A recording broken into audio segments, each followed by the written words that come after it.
Welcome back to the Photography Clips podcast. Set back, and let's talk about how to do things the old way by using antiquated equipment. It holds a lot of value and many lessons, but should we let ourselves be stuck in the past?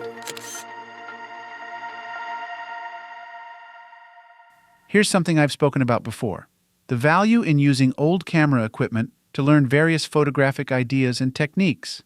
I do think there are merits to experimenting with old equipment, even if you don't plan to use this kind of thing on a regular basis.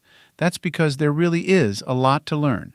There's nothing like going out into the world with nothing more than a film SLR and a roll of 36 exposures just so that you can learn things like patience and to really think and compose before you use one of those precious exposures. So yes, for a variety of reasons, it is valuable to explore the old ways of doing things in photography.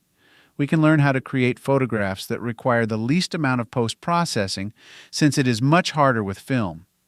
We learn how to time things for the right light, the right moment, and it can really instill in us a sense of getting it right the first time, with regards to camera settings and so forth. But as with everything, we need balance, and there's no sense in turning our noses up at the wonders of modern technology. There comes a time when, even though it is valuable to respect and learn from the things our predecessors did, we must abandon those things for the sake of efficiency, expedience, and quality. You wouldn't, for example, rely on a film camera to shoot an entire wedding. In this day and age, that would be a silly risk to take. It'd simply be too difficult to create the 2,000 exposures that are normally created at today's weddings.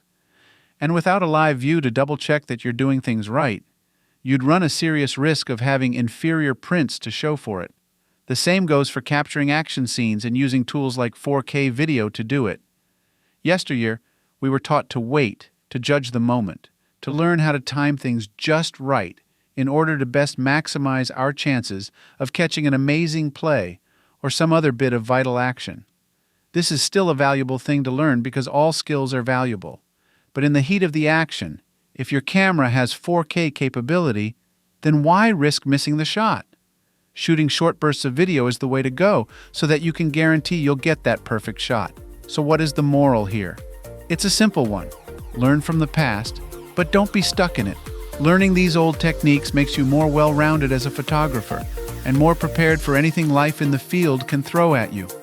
There are lessons to be gained from the old ways of doing things in photography, but when it comes right down to it, there's no sense in snubbing the wonders of advancement.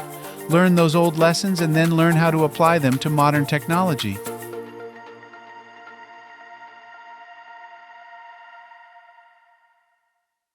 Thank you for listening and subscribing to the Photography Clips podcast. If you would like to learn more about my photography, please visit photographyclips.com. I hope you have a wonderful day. Now go and enjoy the beauty of God's creation through your lens.